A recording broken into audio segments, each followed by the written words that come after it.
Kemarin karena ada satu konten gua, itu judulnya solo leveling ya, dari satu advertiser bisa dapat 1 miliar.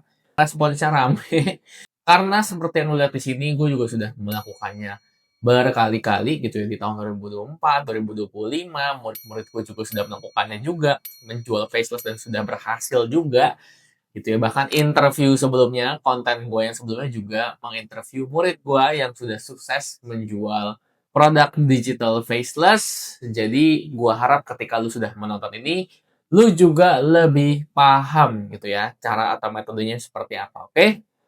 So, tanpa berlama-lama, kita langsung mulai aja kelas jago jual produk digital faceless dengan Meta Ads. Oke, gue mau introduction dulu gitu ya mengenai diri gue. Jadi digital product experience gue, biar lu juga nangkep kalau pengalaman gue tuh seperti apa. Nah, di sini gue sudah membukakan sheets lah ya. Jadi sheets ini itu sebenarnya adalah produk-produk gue gitu. Jadi gue udah bikin produk faceless lumayan banyak. Harusnya ada lagi nih sekitar 600-an lah ya. Yang mana kalau lihat di sini kita sudah mencapai salesnya pada saat itu ya di 1,4 miliar dengan total ad cost 534. Dan kemarin gue juga dari Affiliate World Conference, apa itu Affiliate World Conference? Jadi ini adalah pusatnya ya, pusatnya para advertiser atau kita sebutnya di luar negeri itu media buyer, mereka tuh berkumpul di sana dan mereka itu menaungi 3 hal gitu ya di Affiliate World Conference. Jadi hal pertama yang mereka naungi itu adalah yang namanya offer. Jadi offer ini, jadi kan judulnya Affiliate World Conference. Jadi orang-orang yang datang ke sana itu adalah orang-orang yang mau jadi affiliator pastinya, kan ya. Nah, ketika lu datang di sana dan registrasi dan datang gitu ya sebagai affiliator, yang kemarin gue datang itu di Bangkok gitu ya.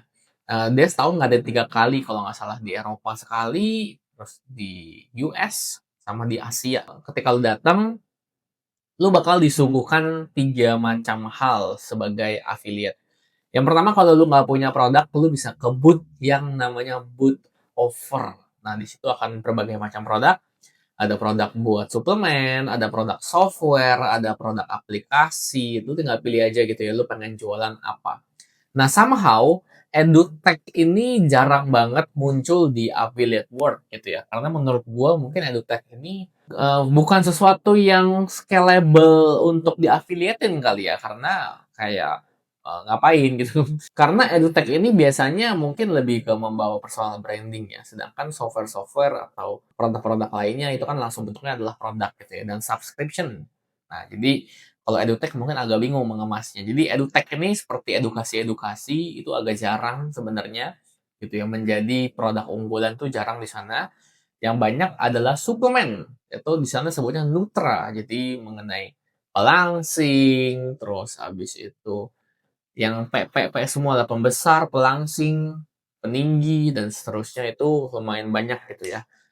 Nah, itu adalah booth offer. Jadi kalau lu ke sana lu bisa bisa apa namanya, bisa melihat banyak sekali booth tentang offer itu. Yang kedua, kalau lu sudah punya produk, lu bawa produk tapi lu bingung nih, lu pengen ekspansi ke luar negeri gitu ya. Nah, di sana juga ada booth yang namanya traffic. Nah, mereka menjual database gitu ya, orang-orang yang di industri tertentu. Misalkan gua industrinya mengenai marketing, nah mereka ada database tuh. Nah, jujur gua nggak gitu percaya yang untuk yang traffic ini, karena maksudnya kalau memang database ini works gitu ya, pasti semuanya tinggal beli kan ke booth itu kan. Tapi kenyataannya mereka semua masih ngiklan masing-masing, jadi kayaknya nggak terlalu works juga si traffic ini, cuma mereka yang jual anyway, dan bootnya gede-gede untuk yang penjual database ini, mungkin works di beberapa industri. Dan yang ketiga adalah yang namanya services, jadi ada boot services, ini isinya tools, isinya agency, jadi kalau lu misalkan punya produk, punya traffic, tapi nggak mau kerjain, nah ini ada services. Nah, kenapa gue kasih tahu ini sebagai gambaran aja ya buat lo ngelihat bahwa di luar negeri ini industrinya sudah semature ini, sudah sejadi ini. Gue nggak tahu kenapa di Indonesia ini nggak ada. Mungkin guanya juga belum main banyak, tapi khusus advertising talk ya. Bukan affiliate, bukan KOL atau bukan marketing, tapi khusus advertising ini sendiri mungkin perlu kita gaungkan, kita majuin juga industrinya. Karena memang menurut gua ini potensinya kalau diseriusin, lu bisa mendapatkan sesuatu yang besar juga gitu loh. Jadi that's why gua lagi ada kepikiran buat mau mengide lah, memajukan industri ini juga gitu loh. Anyway, nah terus abis itu ada takeaways berikutnya di Affiliate World Conference ini, itu adalah mereka nggak ada ngomongin soal settingan sama sekali. Nggak ada, zero. Ya adalah 2% lah gitu. Jadi di sana ngomongannya soal semuanya sudah soal kreatif, nggak ada tuh yang kayak oh kita mau pakai apa nih campaign structure-nya 133 132 ABO dulu atau apa, nggak ada ya. Di sana semuanya udah ngomonginnya mengenai kreatif, mengenai AI, mengenai pixel, cara nge-tracknya lebih dalam gimana. Jadi udah nggak ada ngomongan soal settingan-settingan struktur, nggak ada gitu. Jadi lu nggak usah terlalu overthinking soal struktur campaign, pencet tombol yang mana, karena itu udah benar-benar lumayan nggak terlalu penting berarti kan untuk dibahas. Jadi all about kreatif. Nah ini yang gue mau sharing gitu ya, biar lu nangkep juga nih mindsetnya, biar kita satu pemahaman ketika kita nanti mau belajar menjual produk digital faceless ini melalui Meta Ads, oke? Nah, jadi ini adalah tim setup yang lu perlu susun ketika nanti ke depannya lu sudah scale gitu ya. Walaupun di awal ini memang oh gue masih sendiri nih, nggak apa-apa. Nah, berarti lu perlu menguasai 3 skill set ini. Yang pertama adalah skill set kreatif gitu ya. Lu yang bikin sendiri iklannya, lu yang bikin sendiri ebook atau produk digitalnya, lu jadi copywriternya, lu jadi editornya. Yang kedua adalah skill set advertising. Lu naikin iklan, lu ekspor data iklan gitu ya secara manual, lu cek mana yang works, mana yang enggak gitu ya. Nah, kemudian data analytics, next product yang pengen lu buat apa, analisa hasil iklannya, analisa hasil dashboardnya, kasih action plan ke advertiser.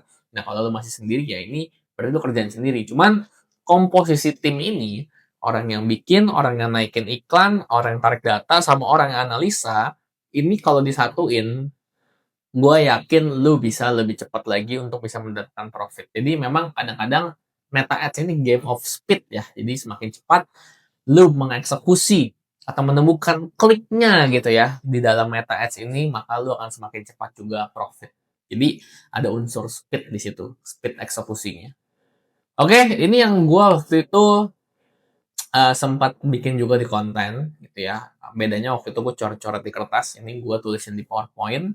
Dimana pada waktu itu gue sama tim gue nge-sprint gitu ya, 2 bulan kita tinggal di satu rumah yang sama dan agenda kita setiap hari ya begini aja gitu loh. Nah, jadi jam 9 sampai jam 12 ini product ideation, jadi kita ngide produk ya, mau bikin produk apa ya. Terus abis itu jam 12 sampai jam 4 kita copywriting ads sama landing page-nya. Abis itu kita bikin juga product creations-nya. Itu ya dikerjain sama copywriter. Jadi yang sebelah kanan ini adalah yang paling kanan adalah orang yang ngerjain gitu. Nah, gua di situ sebagai si data analytics-nya. Gua cuma sebagai ngelit lah. Nah, jadi lu bayangin dari jam 12, abis itu kan jam 4 diedit tuh sama editor jam 4 sampai jam 9 malam gitu ya. Nah, jadi gua lumayan kosong tuh dari jam 12 sampai jam 9 malam gue agak kosong, jadi gue bisa nyantai jalan-jalan karena tim lain lagi kerjain. Begitu juga dengan tim lain, editor gue pagi-pagi yang nggak ada kerjaan gitu ya, pagi-pagi yang nongkrong-nongkrong. Nah, sore dia baru kerja. Jadi itulah enaknya kalau lu punya tim sebenarnya. Tapi kalau lu mau kerjaan sendiri ya kurang lebih jadwalnya schedule-nya begini. Nah, habis dari diedit, kita naikin iklan-iklannya sama kita evaluasi hasil iklan yang hari ini. Jadi waktu itu kita melakukan evaluasinya harian. Jadi kita naikin pagi, malamnya gimana nih? Kita naikin pagi, malamnya gimana nih? Karena kita tahu pixel kita sudah mampu melakukan sebuah akuisisi atau mencari pembelian di hari itu juga. Jadi that's why kita makanya melakukan evaluasi di hari yang sama. Jadi kayak dinaikin hari itu, dievaluasi hari itu, ya di kill juga hari itu kalau memang jelek gitu loh. Jadi kayak lumayan cepat waktu itu kita mainnya. Nah, nanti gue akan jelasin satu persatu gitu ya, cara product ideationsnya, copywriting yang gue seperti apa, product creation-nya seperti apa. Kalau editing ini gue lempar ke editor sih sebenarnya. Jadi gue bakal kasih contoh kontennya aja kali ya. Jadi karena gue bukan kelas editing di sini, cuman gue kasih lu kayak struktur kontennya aja seperti apa. Habis itu evaluasinya bagaimana dan juga kita bakal belajar setup untuk besok gitu ya. Jadi misalkan ketika ada hasil, ada evaluasi, terus kayak nextnya apa nih gitu loh. Nah ini kan kita dalamin satu persatu. So, ready ya guys? Pada saat itu gua gitu ya, karena ini game of number ya, gitu game of number di mana kalau lu ketemu produk yang win, berarti profit lu nambah, berarti gue berpikir kalau gue ketemu 5 produk yang win dalam satu hari, berarti profit gue bakal lebih nambah lagi gitu ya. Begitu juga dengan konten. Kalau gue ketemu satu konten yang winning, berarti profit gue sekian, berarti kalau gue ketemu 5 konten winning di satu hari yang sama, berarti profit gue akan bertambah lagi. Jadi gue cuma menambahkan volumenya aja, biar kita bisa profit lebih maksimal lagi. Oke? So, ini adalah modul yang akan kita pelajari hari ini, mulai dari product ideations, ya, habis itu kita bakal create produknya, kita bakal create kontennya, kita bakal create landing page-nya, habis itu kita bakal set up meta ads-nya biar lu juga bisa ngikutin semua flow ini dari awal sampai akhir dan besoknya ketika lu sudah mempelajari ini semua, lu juga ikutan sama gue untuk setup sehingga kita bisa langsung lihat hasilnya seperti apa, oke? Oke, kita masuk ke dalam chapter pertama yaitu adalah product ideations atau kalau lu ingat ini adalah hal yang gue lakukan dari jam 9 pagi sampai jam 12 siang. Ini kayak agak bengong ya, kayak ngapain gitu ya sebenarnya. Apakah benar cuma bengong doang mikirin produk? Enggak gitu. Jadi akan ada beberapa hal yang akan gue jelasin mengenai product ideations di sini. Yang mana di sini ada 3 chapter, ada 3 hal ya. Ada Facebook Ads Library, Pixel Base, sama Contrarian Method. Jadi ini bisa lu gunakan untuk membuat produk. Oke, seperti apa?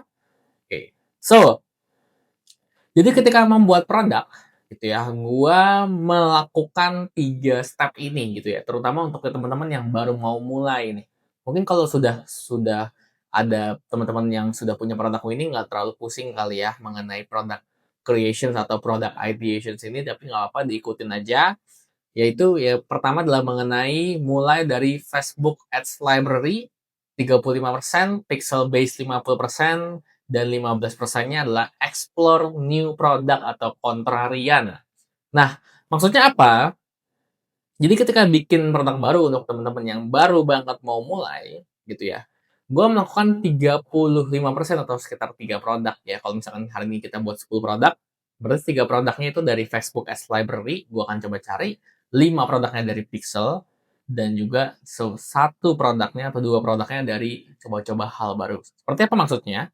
Nah, kita masuk dulu ke Pixel Base gitu ya. Jadi ini adalah membuat produk berdasarkan pixel. Nah, untuk teman-teman yang sudah beriklan dan sudah ada pembelian gitu ya, dan mikir, oke, gue nextnya mesti bikin produk apa nih gitu ya. Nah, ini gue ada contoh di mana waktu itu gue membuat sebuah membuat produk dengan lumayan banyak industri gitu ya. Jadi ada industri woman relationships, ada industri men relationships, ada industri untuk yang sudah pensiunan di atas 45 tahun, dan juga untuk orang yang memang sudah biasa dengan teknologi gitu ya. Karena kalau kita ngomongin produk digital tapi dia nggak ngerti teknologi, agak agak susah juga sebenarnya gitu kan ya. Karena biasanya mungkin bisnisnya adalah bertanam gitu. Jadi agak panjang tuh ceritanya kalau mau ngomongin dapat uang dari produk digital. Dia mesti benar-benar diajarin dari nol. Nah, sedangkan gue ada market yang memang sudah tech savvy kita sebutnya. Nah, udah kita ajarin cara untuk memanfaatkan kemampuan dia untuk mengolah menggunakan tech ini menjadi uang gitu. Nah, jadi teman-teman lihat di sini ya. Ketika di industri woman relationships, kalau kita bikin produk mengenai PDKT, PDKTX ataupun dating, ngedate, ini justru lebih winning, ya.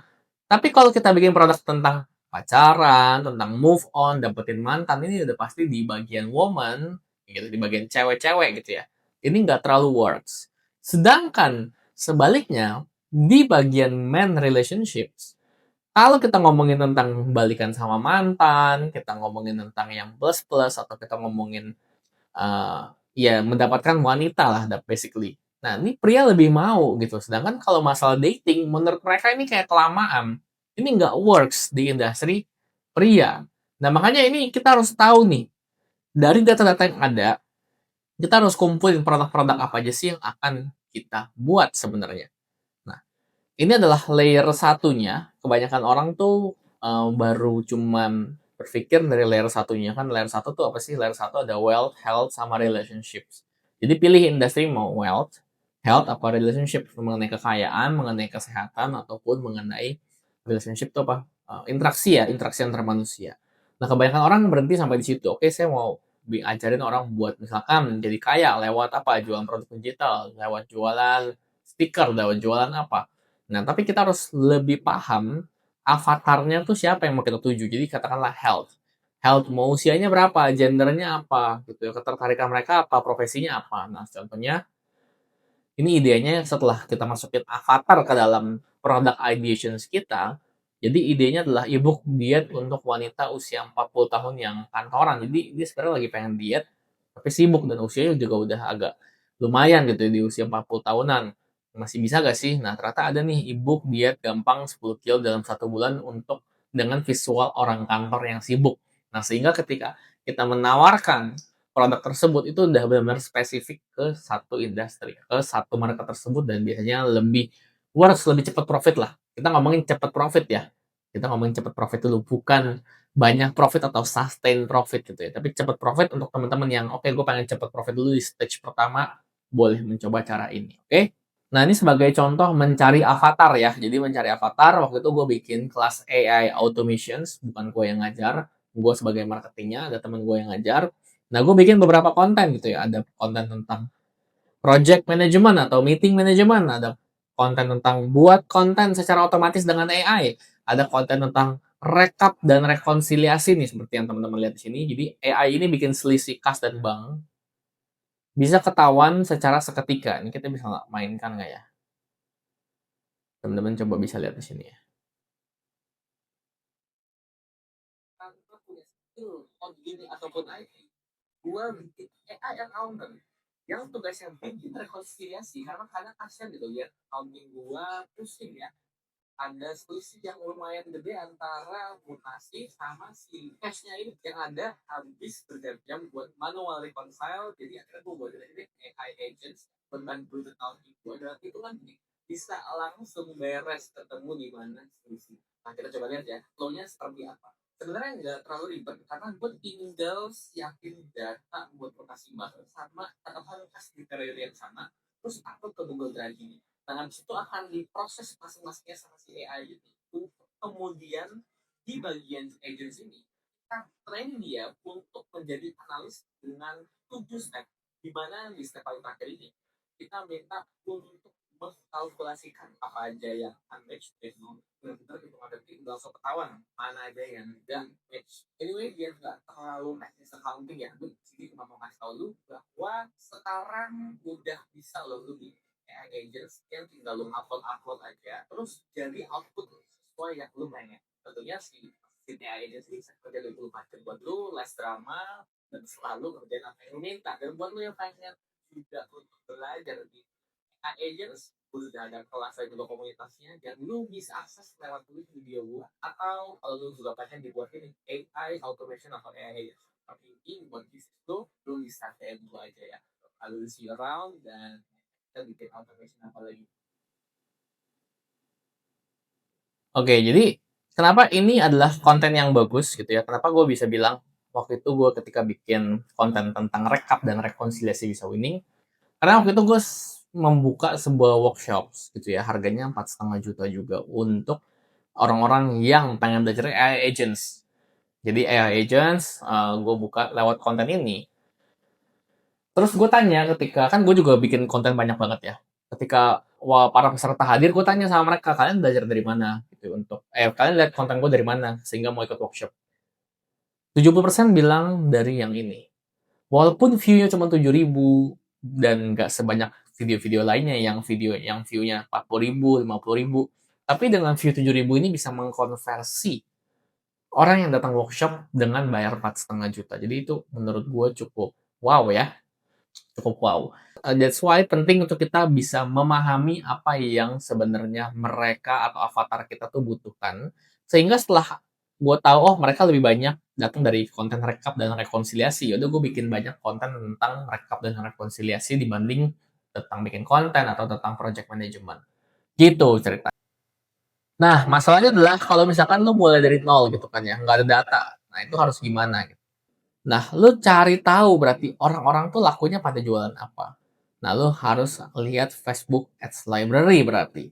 Nah, cara temuin produknya gimana di Facebook Ads Library? Nah, di sini lu bisa buka Facebook Ads Library, lu ketik aja di Google, dan nanti lu akan diarahkan ke halaman seperti ini.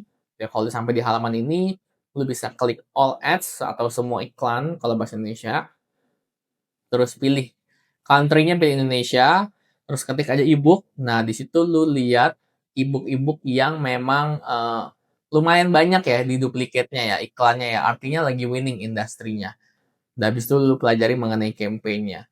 Nah, gue kasih contoh aja ya, biar lu lebih paham ya. Jadi kita ketik dulu at Facebook Ads Library di sini.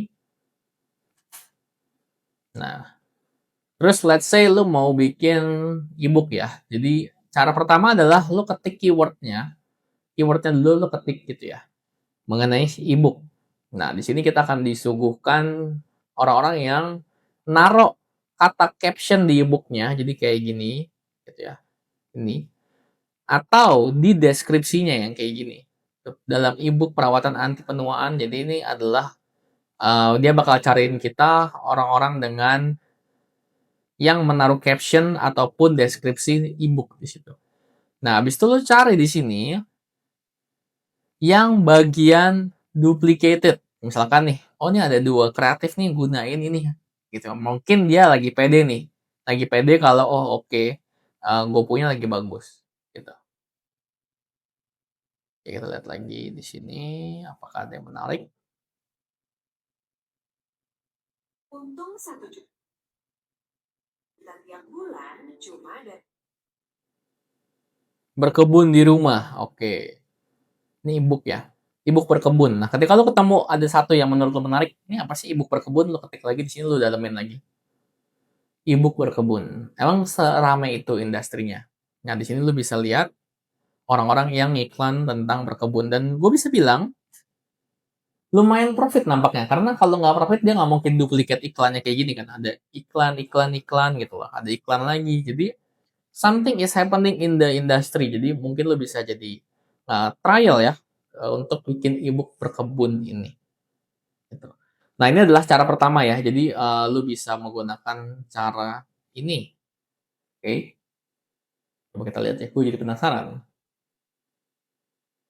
Oke, modal 10.000 untung 1 juta per bulan, cuan dari rumah di lahan sempit. Jadi dia ngajarin caranya cuan dari rumah lah basically ya.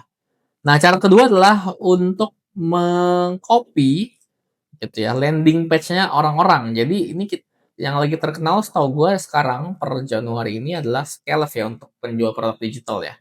Jadi lu bisa lihat ketika lu mengetik Scale di Facebook Ads Library, di sini lu bisa lihat orang-orang yang menggunakan landing page Scale itu yang domainnya tuh ada Scale-nya nih kayak gini nih.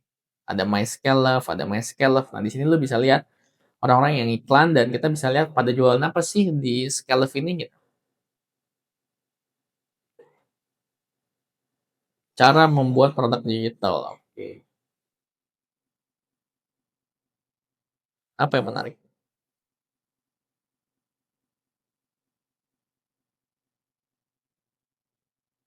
Masih bingung sama data yang berantakan?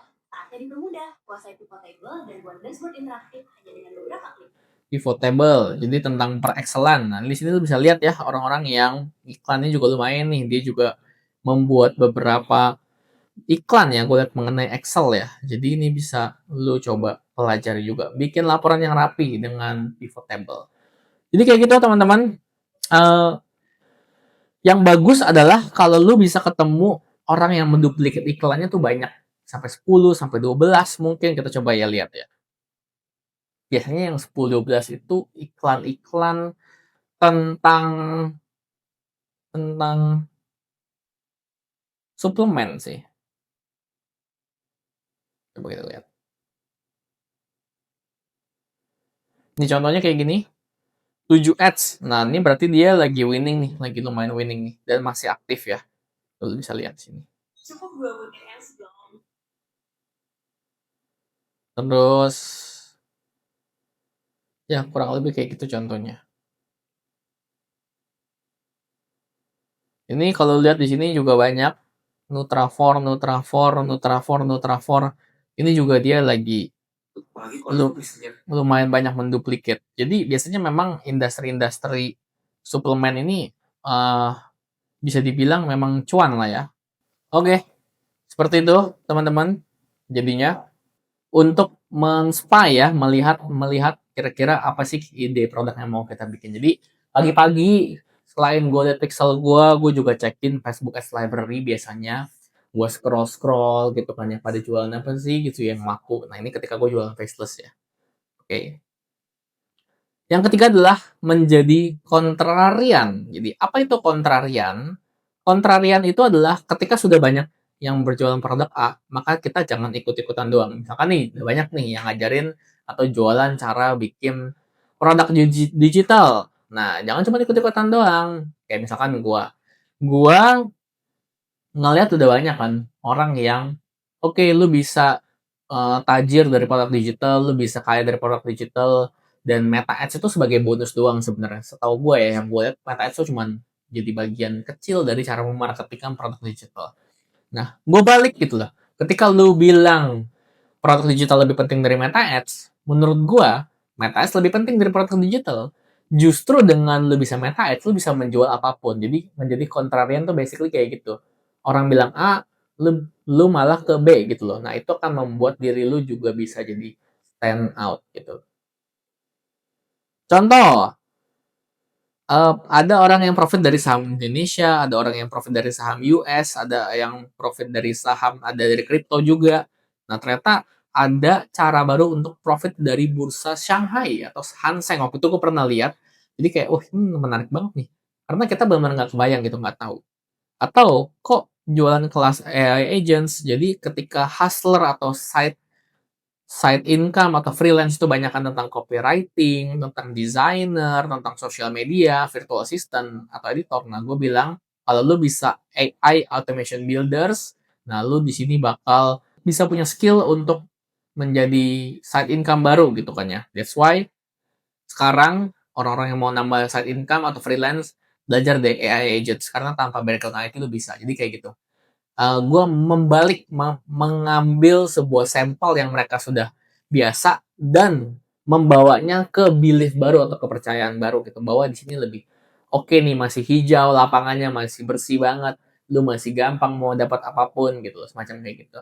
Kalau misalkan metode umum dan metode barunya ini sedikit sekali gap pengetahuannya, contohnya oke, di sini di Indonesia lagi rame edukasi mengenai saham Indonesia. Habis itu lo mau bikin metode baru yang sudah ada, itu memang US option. US options memang nggak banyak yang tahu, tapi at least kebayang lah gitu loh. Jadi edukasinya cepat, cuman kurang bikin impulsif karena mereka kebayang, oh US option tahu sih yang saham-saham US kan ya. Nah, tapi kalau gapnya malah makin jauh atau orang nggak pernah dengar, edukasinya itu memang butuh panjang. Cuman lu bisa potong dengan yang namanya impulsivitas. Jadi karena mereka merasa kayak, oh, gue benar-benar nggak kebayang, ini udah di luar jangkauan gue. Bursa saham Hang Seng atau bursa saham China di luar yang gue pernah baca gitu loh, dan orang ini bilang ini bisa simple banget. That's why kita bisa potong dengan impulsivitas atau membuat iklan yang impulsif. Jadi yang hari ini gue mau ngajarin juga cara biar lu bisa membuat iklan yang impulsif, karena bikin iklan organik sama bikin iklan untuk advertising itu agak sedikit berbeda ya teman-teman ya. Karena kalau organik mungkin tujuan kita adalah untuk menahan mereka biar menonton sampai habis, sedangkan tujuan untuk iklan di advertising ini adalah membuat mereka untuk beli kan. Jadi perlu psikologis yang berbeda gitu loh. That's why ini mengenai produk ideations gitu ya, harusnya udah jelas ya. Jadi gue dari Facebook Ads Library lihat, dari Pixel Base juga gue lihat, dan juga gue mengeksplor hal-hal baru yang kontrarian. Kemudian cara membuatnya gimana? Kita akan masuk ke chapter 2. Jadi gue akan ngajarin tentang AI creations, cara gue untuk membuat produk, dan juga video to text creations. Ini kalau case-nya memang teman-teman nggak ada temannya. Jadi ketika gue buat kelas AI, ini kan gue nggak mungkin lah kayak belajar AI lagi, terus kayak explore AI lagi, ini bisa kelamaan. That's why gue bisa berpartner. Cuman kalau teman-teman nggak ada partnernya, bingung mau kontak siapa, nah ini gue akan coba kasih tahu bagaimana cara gue membuat produknya. Oke, kita lanjut ke chapter yang kedua. Kita lanjut ke product creations di chapter 2. Setelah teman-teman sudah tahu mau bikin produk apa, nah sekarang gimana sih cara bikin produknya? Ini adalah saran yang gue bisa kasih. Cara membuat produk digital dengan bantuan AI, ya. Nah, jadi kalau mau bikin ebook, nih gue ngomong ebook ya.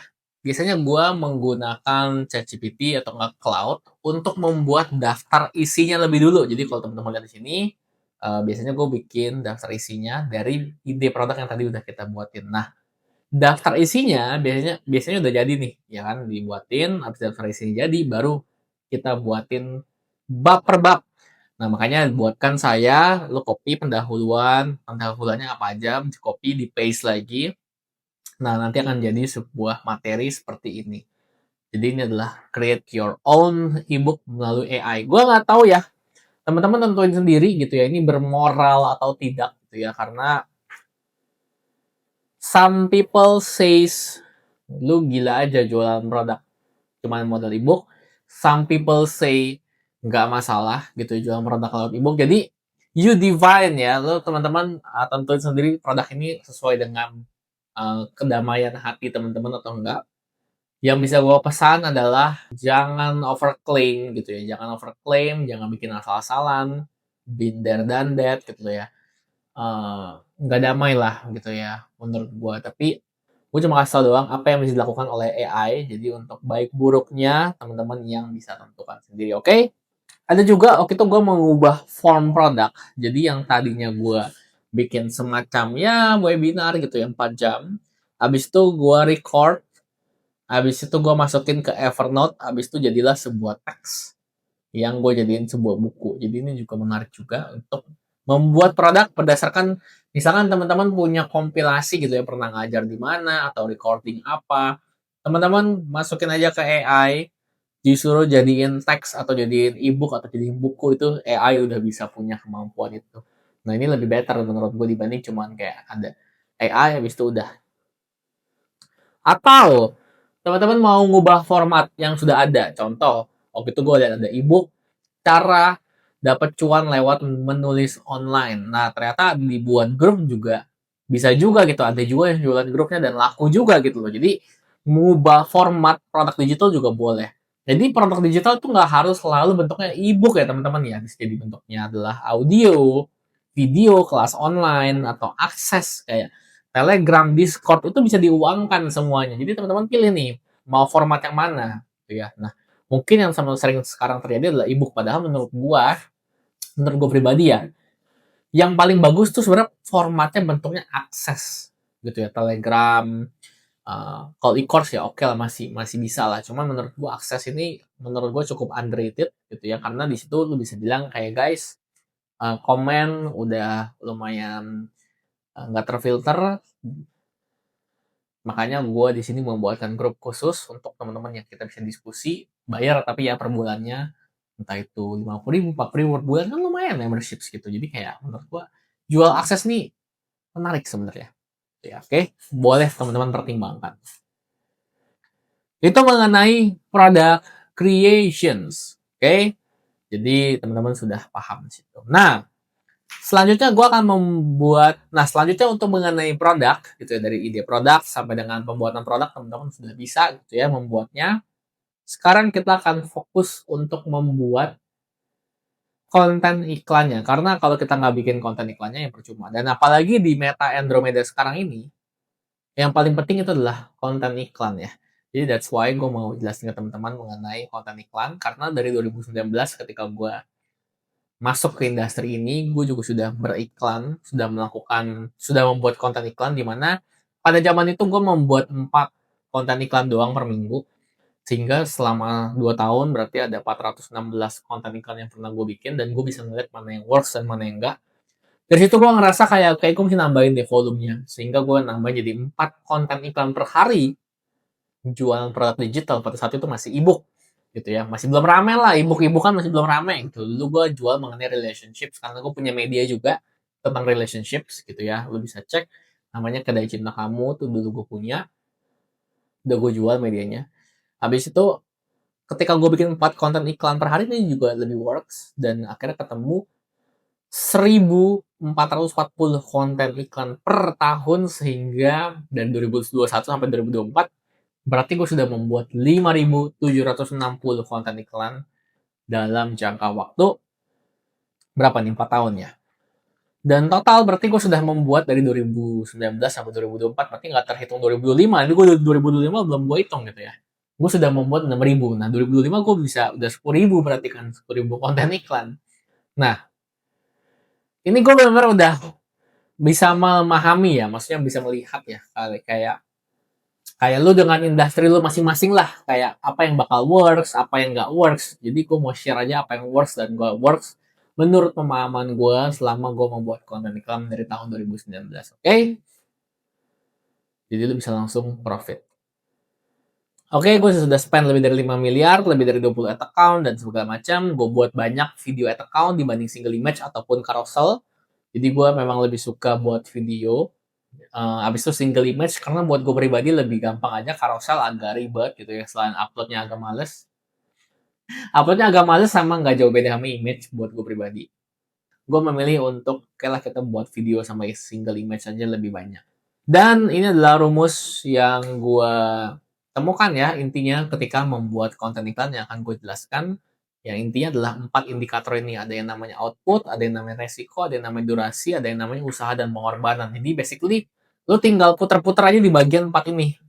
Outputnya, resikonya, durasinya, usaha atau pengorbanannya tinggal lo putar-putar. Hasil akhir atau output, ini sebagai contoh gitu ya.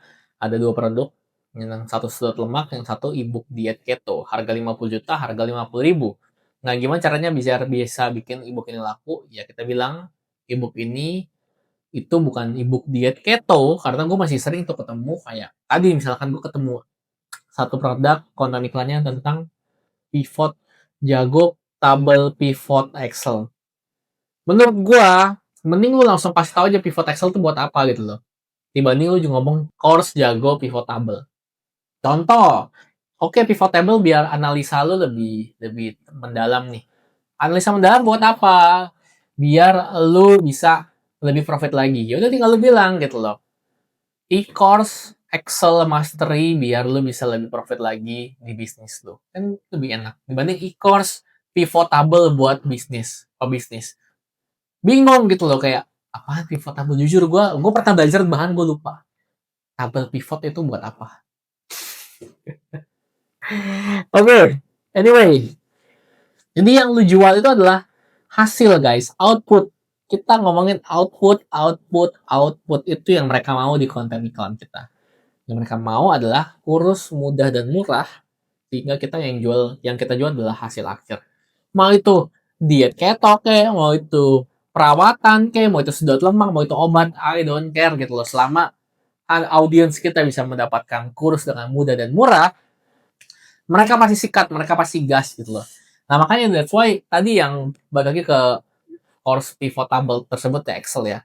Kayak mau itu kayak pivot kayak mau pakai rumus if kayak mau pakai rumus value atau apa, selama laporannya bisa bagus, ya udah, sama laporan bisa bagus dan profit ya udah gas gitu kan ya. Jadi jangan pernah ngelok cuman di tekniknya doang, tapi lu harus ngomongin hasil akhir atau outputnya, oke? Keep in mind. Jadi semakin tinggi output, maka semakin impulsif customer. Contoh, dapat puluhan juta satu bulan sama 2 miliar satu bulan, pasti lebih ke klik yang 2 miliar satu bulan kan. Karena puluhan juta mungkin mereka masih kayak, oh iya masih bisa kebayang. Gitu, that's why 2 miliar dalam satu bulan nih gimana nih caranya. Nah, makanya mereka lebih bisa impulsif. Cuman, jadinya orang nggak percaya karena ini terlalu mengada-ngada gitu loh. Nah, gimana caranya membuat orang lebih percaya? That's why indikatornya ada 4, nggak cuma 1. Nah, ini gue baru ngomongin tentang hasil akhir. Nah, sekarang kita ngomongin tentang indikator kedua, itu adalah resiko. Hasil akhir dinaikin, resiko diturunin, guys. Nah, gimana maksudnya? Apa aja resiko yang ditakuti orang ketika beli ebook turun berat badan atau ebooknya lo? Resiko gagal lagi, resiko ditipu sama programnya lu, resiko buang-buang duit, resiko takut nggak bisa konsisten, resiko efek samping, dan sebagainya. Nah, makanya cara paling gampang untuk menurunkan resiko adalah melihat orang lain udah beli duluan, udah sukses duluan, dan aman. Jadi mereka mikir kayak, gue mau beli nih frameworknya Jordan, gue sering tuh ngebaca itu. Tolong dong guys, menurut kalian bagus gak gitu. Itu kan kayak, oh dia ngeliat, oh aman nih, aman gitu. Jadi paling bagus adalah menurunkan resiko dengan melihat orang lain udah beli dulu. That's why taruh testimoni jangan lupa di konten iklan lu. Gitu. Jadi mengatasinya adalah dengan menaruh testimoni karena resiko pertama yang mereka takutin adalah resiko sama produknya lu.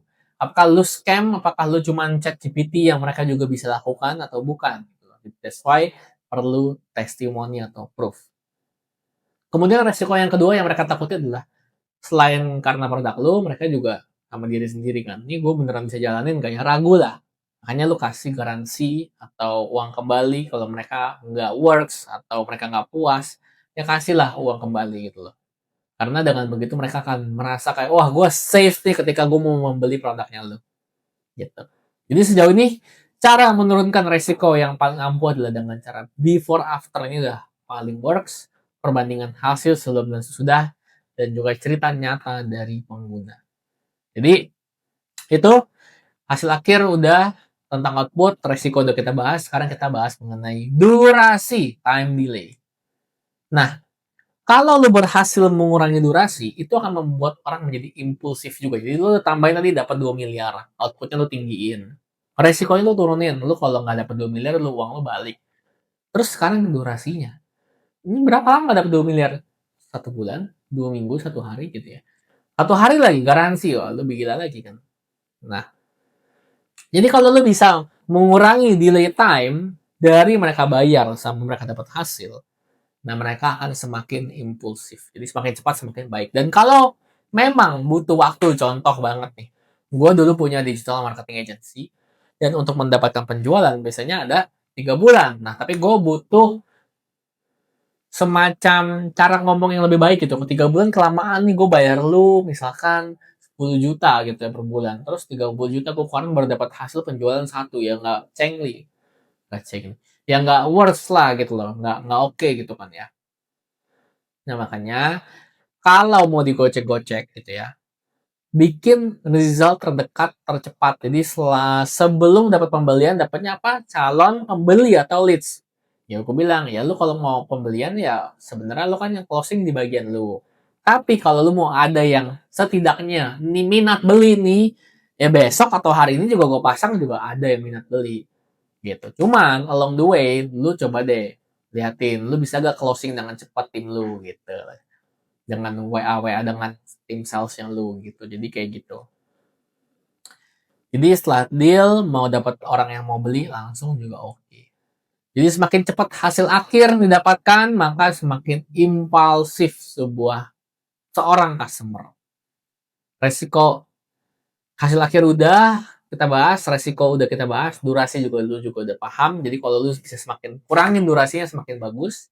Dan yang 4 terakhir adalah usaha dan juga pengorbanan. Jadi usaha sama pengorbanan. Nurunin berat badan pada umumnya usahanya masih perlu tidur tepat waktu, harus jaga makan, harus olahraga seminggu. Pengorbanannya apa sih? Apa aja sih biar kita bisa turun berat badan? Nggak boleh begadang loh, nggak boleh makan gorengan, nggak bisa tiduran doang. Nah, lu tulis semua usahanya dan pengorbanannya, tulis mana yang lu bisa ilangin. Karena kalau lu bisa ilangin dan tetap dapat hasil akhir yang dia mau, boom, impulsif bro. Jadi, oke mau turun, tetap boleh makan gorengan. Wih seru banget, tetap bisa makan ayam goreng. Uh, terus habis itu tempe goreng. Nggak perlu olahraga, wah mantep banget. Turun tanpa perlu olahraga, gimana caranya nih? Tanpa perlu ngorbanin waktu Netflix di malam hari karena bisa begadang. Tetap bisa turun 7 kilo, mantap. Gitu kan ya. Jadi, ini gue sebagai bayangan aja ya, gitu yang ngasih lu. Karena semakin sedikit usaha dan pengorbanan, maka semakin impulsif customer. Jadi rumusnya adalah outputnya lu naikin, resikonya lu turunin, durasinya lu turunin, usaha dan pengorbanannya juga lu turunin. Nah, ini lu list semuanya, lu tulis gitu ya, kayak oh output yang lu pengen kasih apa ke customer, resiko yang lu pengen turunin tuh apa, durasinya apa, pengorbanannya apa, sehingga 4 komponen ini kalau kita bongkar pasang gitu ya ke dalam konten iklan kita. Nah, lu bisa pakai format gua. Jadi kita bilang di kalimat pertama adalah kita masukin unsur outputnya kita naikin dan usahanya kita turunin. Bisa gak sih turun 10 kilo tanpa olahraga dan tetap makan gorengan? Emang mungkin. Agitate ini kita perparah. Bayangin kalau kamu pakai cara biasa, diet ketat, capek olahraga, nggak turun-turun juga, yang ada cuma membuang waktu, kamu tersiksa. Jadi ini semacam kalimat tambahan yang kita bikin cara lama lu tuh nggak works bro gitu. Kita kasih solusinya, ebook kurus 10 kilo dalam 30 hari, resikonya kita turunin. Jadi tadi udah ada output sama usaha, sekarang resiko ya. Metode ini low effort, high result, nggak cocok, uang bisa kembali, bisa di sini, dan klik link di bio. Nah, ini lu bisa bongkar pasang. Gue bisa taruh risk di depan juga dengan cara pengen nggak turun 10 kilo dan juga garansi uang kembali kalau lu nggak turun 10 kilo. Jadi lu taruh risknya di depan juga boleh. Nah, ini adalah 4 komponen yang lu tinggal bongkar pasang di dalam sebuah script writing lu. Oke? Okay? Jadi lu udah punya senjata at least untuk membuat sebuah ad copy yang impulsif gitu loh, impulsif buying. Karena ingat, ada perbedaan antara kalau kita mau bikin konten ketika buat organik sama konten buat iklan. Jadi kalau mau impulsif, yaudah 4 komponen ini. Nah, gue sudah membuat banyak sebenarnya format-format konten iklan gitu ya di dalam produk gue yang namanya MetaS Digital Selling Framework. Di sini lo bisa ngikutin. Di sini lo bisa tinggal copy paste karena tadi seperti yang gue bilang, gue sudah membuat 10.000 konten iklan. Gue compile semuanya ke dalam produk gue, jadi lo tinggal bisa langsung gas dan bisa lebih profit lagi. Oke? Jadi jangan lupa check out dan silakan buat 3 ads pertama Anda right now gitu. Jadi jangan lanjut sebelum lu bikin dulu 3 ads pertama lu, oke? Oke, gue pengen ngajarin lu ketika lu sudah membuat iklan, sekarang cara scale-nya gimana. Oke, Jordan, gue udah buat iklan, gue udah profit, gue next-nya apa nih? Oke. Nah, kalau lu mau scale konten iklan lu, gitu ya. Di sini kita ngomongin ada 2 hal. Ada format konten internal sama format konten eksternal. Maksudnya gimana?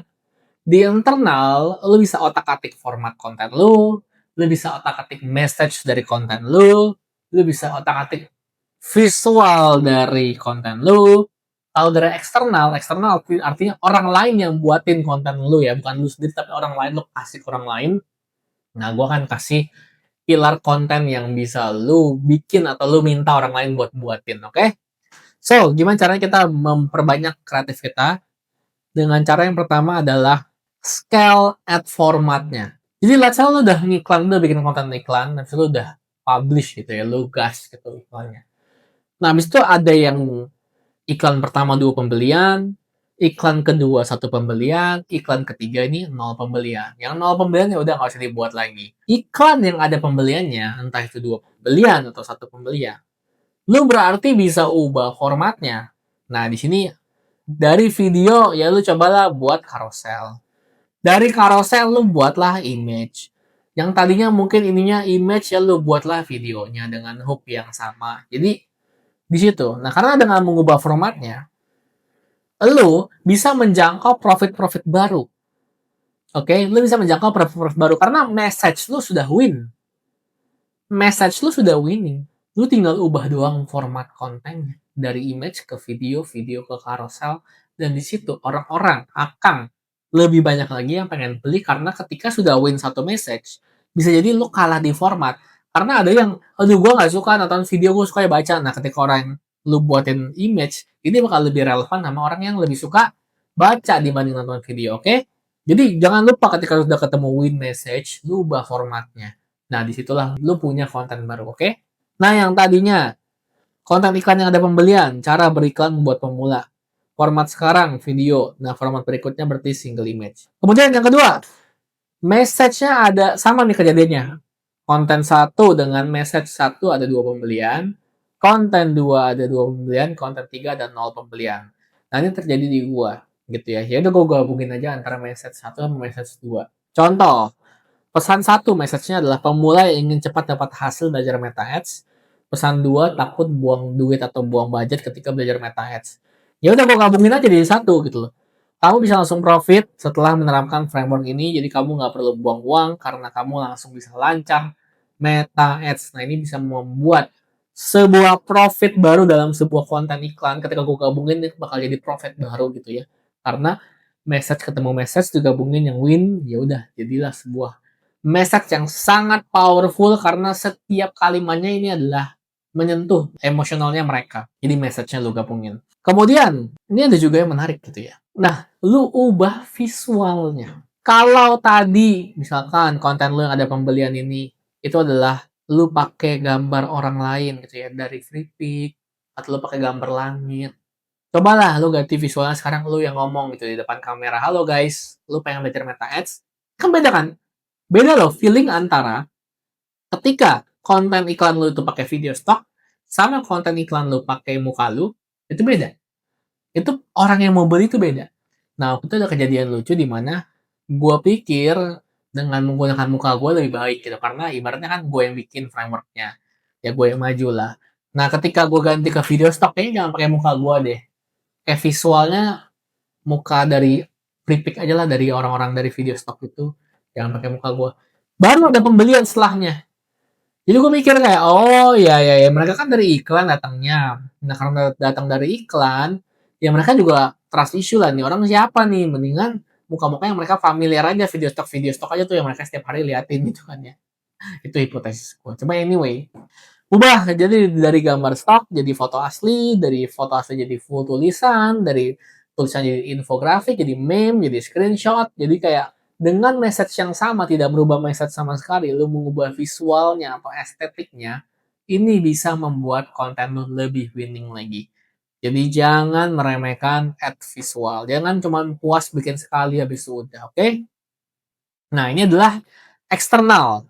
Tadi kan gue bilang ada 3 ya, format message visual. Tadi kita udah bahas tuh formatnya, message-nya, sama visualnya. Nah, sekarang gue mau ngomong ke gimana caranya kita minta orang lain yang buatin konten buat kita. Nah, contohnya gue udah ketemu message yang win. Message yang win adalah lancarin Meta Ads dengan cepat. Nah, dari situ, dari lancarin Meta Ads dengan cepat, gitu ya, gue kasih ke key opinion leader. Kasih ke ya content creator lah. Tolong dong buatin testimoni. Itu yang pertama. Tolong dong buatin demo produk konten iklan yang kedua. Tolong dong buatin success story konten iklan ketiga. Tolong dong personal experience-nya ketika menggunakan framework konten yang keempat. Tolong dong lu pakai script gue nih buat edukasi orang-orang followers lu kalau framework ini bisa buat lancarin Meta Ads, dapat konten iklan lagi. Jadi ya kita minta orang lain untuk buatin konten buat kita dan kita dapat konten jadi banyak banget gitu. Jadi nggak habis-habis ya. Jadi gue nggak mau denger lagi tuh orang bilang aduh gue bingung mau bikin konten iklan apa, gila ini udah banyak banget bro.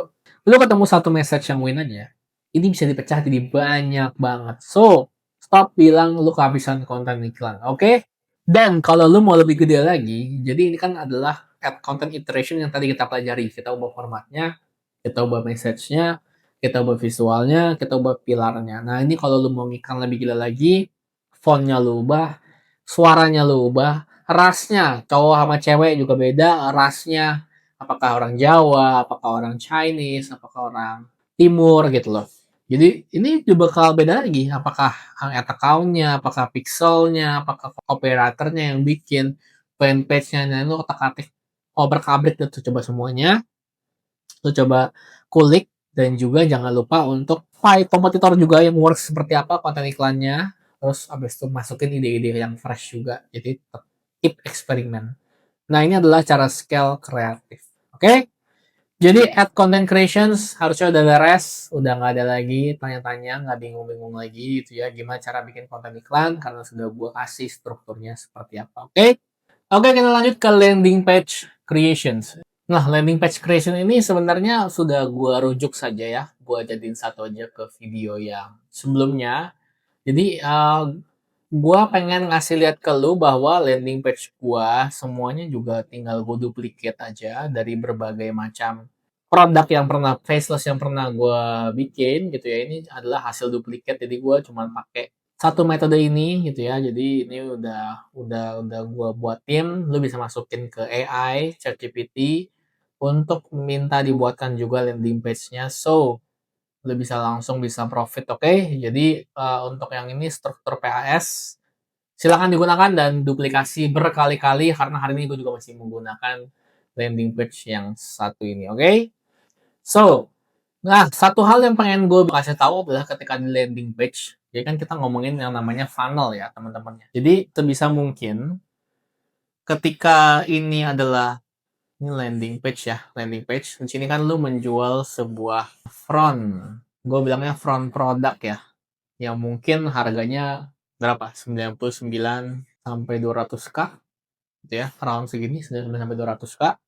Nah, di sini lu perlu menaruh sebuah yang namanya upselling gitu ya, upselling di sini. Nah, upselling ini biasanya adalah hasil dari misalkan nih dari sini produk lu di front produk ini bentuknya adalah e-book ya, e-book gitu ya, bentuknya adalah e-book. Nah, e-book ini kan mereka harus belajar sendiri ya, belajar sendiri, belajar mandiri gue bilang ya, secara mandiri gitu ya, belajar secara mandiri. Nah, upselling ini lu bisa menawarkan ke mereka yang pertama jenisnya adalah dari segi oke, belajar bareng. Jadi gua akan memandu lu untuk kita belajar bareng dibanding cuma mandiri. Belajar bareng ini bentuknya bisa apa? Macam-macam ya. Bisa one on one, ya, one on one, bisa call, bisa Q&A gitu ya, bisa akses Q&A. Jadi belajar bareng. Atau yang kedua, bentuknya adalah gua yang kerjain. Jadi sebagai contoh, dia punya masalah automations, gue punya course-nya di sini.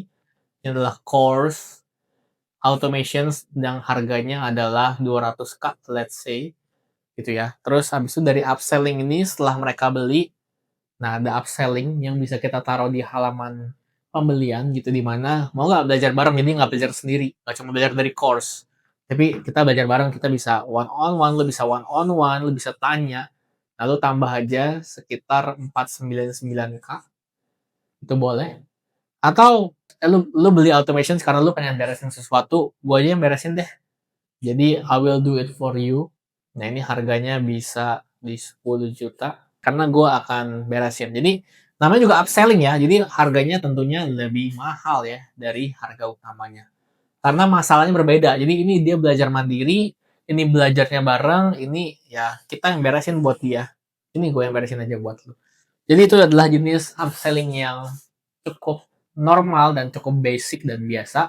Tapi teman-teman boleh mulai berkarya dulu kira-kira bisa garap ya dari upselling ini gitu. Jadi do it. Nah, ini seperti penjelasan di sini. Jadi di sini adalah one time over to increase AOV. Auto itu adalah one time over karena ketika mereka tadi niatnya awalnya membeli ini doang, niat awalnya kan cuma beli ini doang nih. Tatonya ada muncul penawaran antara one on one aja deh atau ya gue yang beresin aja mau nggak gitu loh. Jadi itu kan namanya one time over untuk meningkatkan AOV atau average order value atau basket size. Jadi yang tadi dia cuma mau beli 99.000 atau nggak 200.000, jadi belinya 499 juga. Jadi belinya 10 juta juga ya. Sama lah kayak kita pesan makan gitu ya. Mau nggak paketnya, mau nggak minumannya gitu sekalian. Jadi untuk naikin average order value dalam satu kali customer itu. Oke? Gue sangat mensarankan lu untuk menerapkan ini ya, karena ini menurut gue nyaman dan cukup membantu. Oke? So, kita udah ngomongin soal upselling juga, jadi landing page lu udah pelajari, gue sudah tempel videonya, dan ini upselling juga sudah gue jelasin. Sekarang kita akan masuk ke chapter terakhir. Lu sudah punya produknya, lu sudah punya konten iklannya, sudah punya landing page-nya, saatnya kita mulai pasang iklannya. Oke? Nah, gue pengen jelasin dulu ke lu gitu ya, bahwa ada sedikit perbedaan di Meta Ads algoritma dulu sebelum tahun 2024, zaman-zaman AI belum masif gitu ya, dengan sekarang ketika AI ini sudah ada gitu kan ya di Meta Ads gitu. Nah, Dulu sebelum adanya AI tahun 2024 ke bawah gitu ya. Nah, konsep algoritmanya namanya adalah multi-arm bandit, teman-teman. Jadi multi-arm bandit ini dari bahasa data science. Jadi kalau teman-teman mau dalamin silakan gitu ya, namanya bahasa data science itu adalah multi-arm bandit. Masih ada kok, masih dipakai, cuman nggak dipakai sebagai konsep algoritma satu-satunya. Jadi multi-arm bandit yang tadinya the whole algoritma dijadiin algoritma kecil doang di algoritma sekarang. Jadi nanti gue jelasin. Nah, konsep dari multi-arm bandit ini adalah mereka ingin memaksimalkan hal-hal yang belum maksimal banget. Jadi let's say ada 4 slot di sini, ada yang udah 70%, ada yang 55%, ada yang 40%, nah dia naikin yang 35% ini kayaknya kita naikin aja deh di sini karena bisa lebih maksimal lagi. Jadi next choice-nya kurang lebih konsepnya kayak gitu. Atau mereka maksimalin, lebih memilih maksimalin yang success rate-nya lebih tinggi lagi juga. Gitu. Jadi konsep multi arm bot itu adalah banyak arm. Arm ini ada apa aja? Ada placementnya. Dulu kita klik-klikin satu-satu, kita cobain kreatifnya, gambarnya. Cuman dulu nggak se-heavy itu di kreatif. Audience segmennya, interestnya kita isi satu-satu. Waktu tayangnya kapan kita juga kotak-atik.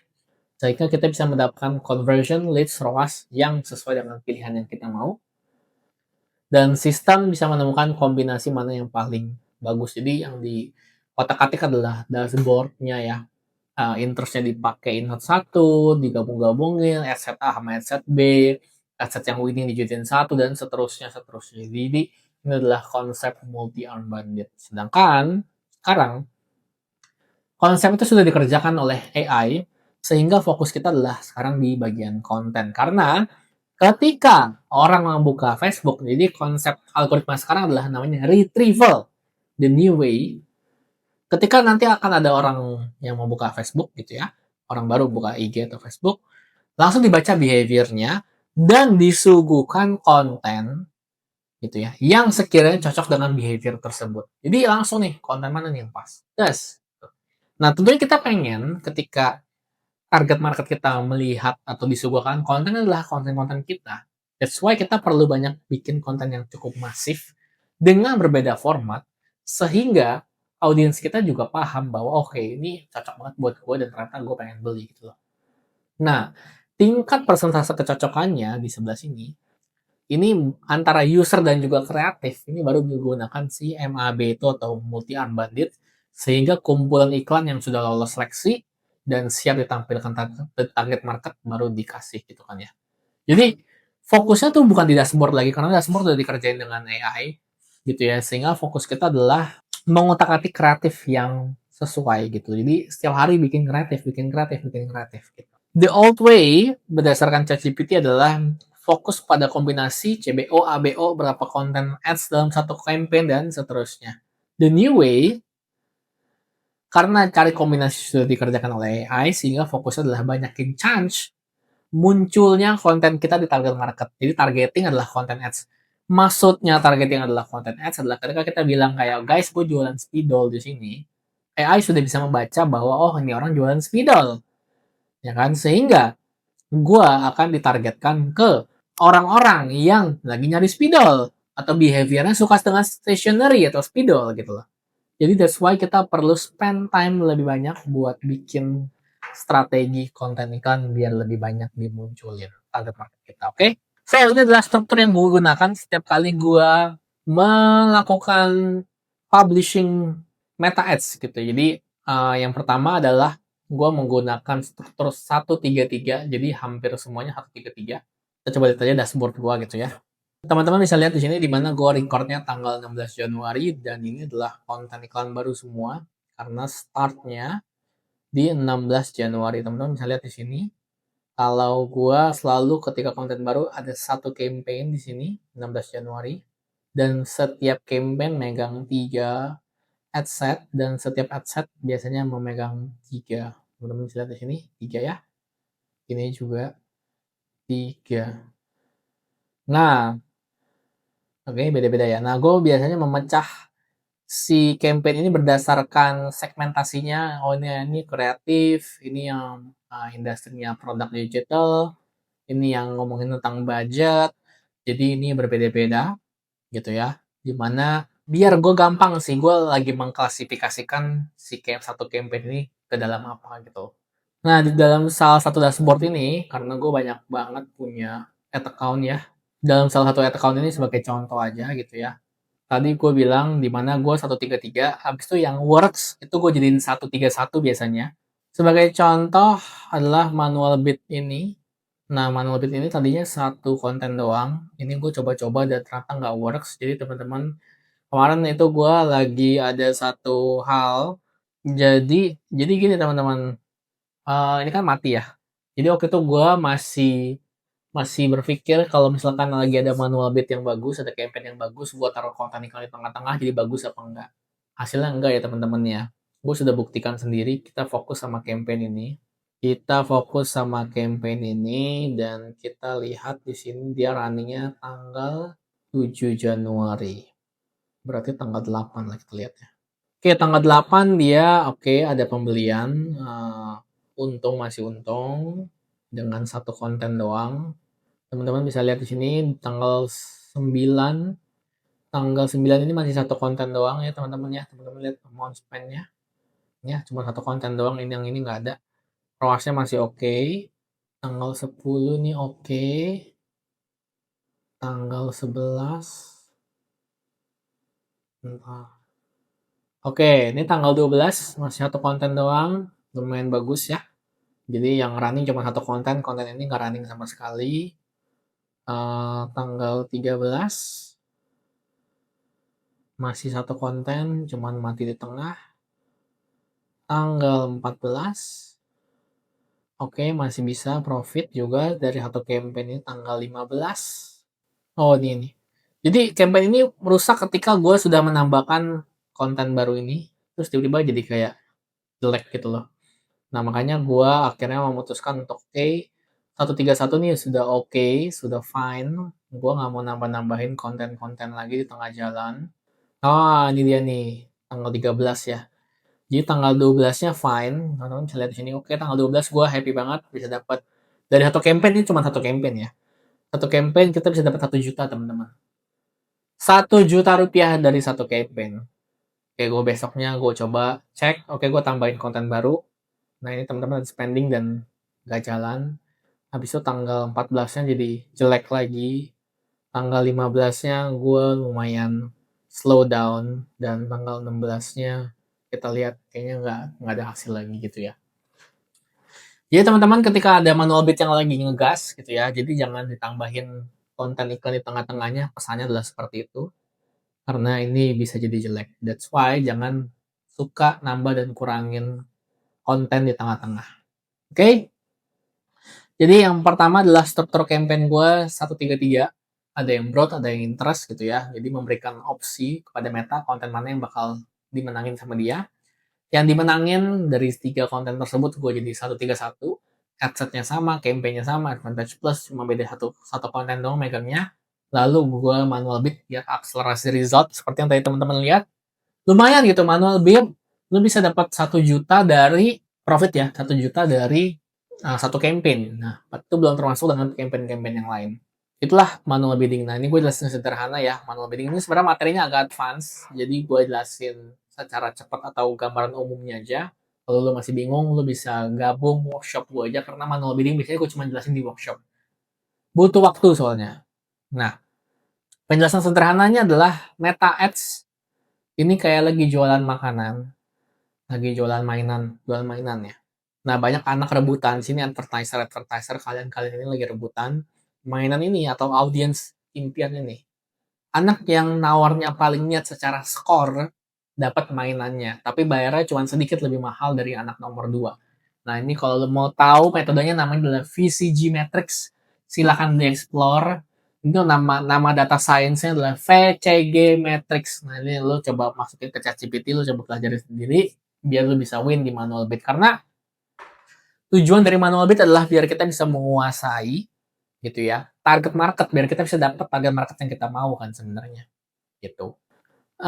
Hal terakhir yang gue pengen kasih tahu ke lu adalah cara menentukan budget untuk besok hari. Jadi kalau lihat di sini, ini adalah kumpulan kode-kode produk gue. Gue jelasin cara bacanya gue ya. Jadi setiap produk baru, ini biasanya gue kasih budget 500.000. Budget ya. Jadi bukan berarti budget ini satu campaign. Jadi budgetnya bisa jadi 2 campaign atau 3 campaign. Kalau 3 campaign berarti 150, 200 sama 150. 15.000 total budgetnya. Terus habis itu yang coach juga 500k, bisa jadi 200, 200, 100 itu bisa jadi juga. Cuman biasanya gue pecah jadi 3 campaign ketika gue mau running on sebuah produk baru. Dan budgetnya selalu 500.000. Dan lu lihat di sini, kenapa ketika budgetnya 500.000 nggak spend secara penuh gitu loh. Karena biasanya gue pasangin rule ketika ada yang hasil yang nggak sesuai dari 3 campaign tersebut, let's say di tengah jalan mati satu, sisa dua, nah yaudah jadi nggak penuh kan, atau mati dua sisa satu, jadi juga nggak penuh kan spendingnya. Nah makanya di sini gue mau menjaga result, dan lu lihat di sini ada ketika kita budgetnya 500.000, spendingnya 362.000, dapatnya 1 juta, ROAS-nya jadi 2,7. Ini juga 250.000, purchase value 800.000 dan ROAS-nya 3. Yang ini juga spendingnya 234, yang ini ROAS-nya 1,2. Nah, apa yang terjadi ketika gue mendapatkan hasil ini? Yang ROAS-nya di atas 2,5, gue naikin budgetnya. Jadi besok itu dia naik jadi antara 1 juta, kalau enggak 3 juta. Tapi biasanya gue ke 1 juta dulu nih. Gitu. Jadi besok ke 1 juta. Nah, kalau di 1 juta masih bagus, dia naik budget lagi ke 3 juta. Kalau 3 juta masih bagus, dia naik budget lagi ke 5 juta. Jadi kayak gitu. Tetapi kalau jelek, hasilnya 1,2, ya udah gue kasih 1 hari lagi chance untuk oke, gue lihat besok gimana. Jadi kalau memang nggak bagus juga ya gue kill kayak gini, gue ilangin. Tapi kalau masih ada chance, mungkin kontennya gue bakal otak-atik dikit gitu loh. Nah, tapi jadi nextnya produk-produk yang sudah berjalan kemarin di harga kemarin, let's say yang 5 juta nih, berarti dia sudah winning winning winning terus kan. Di budget 5 juta, dia spendnya 1,5 juta, dapatnya 3,2, ROAS-nya 2, berarti budgetnya segitu aja dulu, jangan dinaikin. Sedangkan di yang 1 juta, gue lihat di sini, ini udah mulai agak slow down. Jadi kalau 1 juta slow down, gue turun lagi ke 500.000 gitu.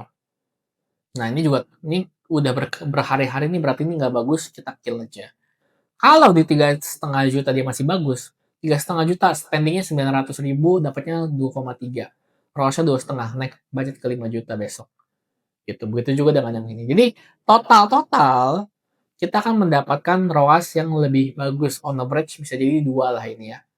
Kita spending 6,6, dapat per hari itu di 12,5 juta, dapat 6 juta sehari dari produk digital. Jadi ini adalah produk-produk digital dengan kode produk yang faceless ya. Gitu guys, Meta Ads algorithm, Meta Ads structure gue sudah kasih ke lu gitu ya bagaimana caranya. Hopefully dari cara yang gue share ini lu bisa mendapatkan sesuatu. Kalau lu mau lebih detail lagi caranya, lu bisa dapetin Meta Ads Digital Selling Framework gue. Di situ gue share lebih detail lagi. Kalau lu merasa video ini udah cukup membantu, gue yakin lu pengen deep dive lagi, lu bisa ambil, atau lu bisa tanya ke CS gue informasi workshop berikutnya spesial bahas Meta Ads. Jadi gue gak mau bahas produk digital lagi. Produk digital biar gue taruh di YouTube aja, biar teman-teman bisa pelajari. Dan semoga dari lu nonton gini, lu bisa mendapatkan apa yang lu mau. Karena ini terjadi di salah satu member gue yang berawal dari nonton YouTube. Sekarang dia sudah bisa santai, freedom, main golf setiap hari, main kucing gitu kan ya. Lu bisa tonton videonya di sini, pasti mulai dari member gue. Dan kita ketemu lagi di next video ya.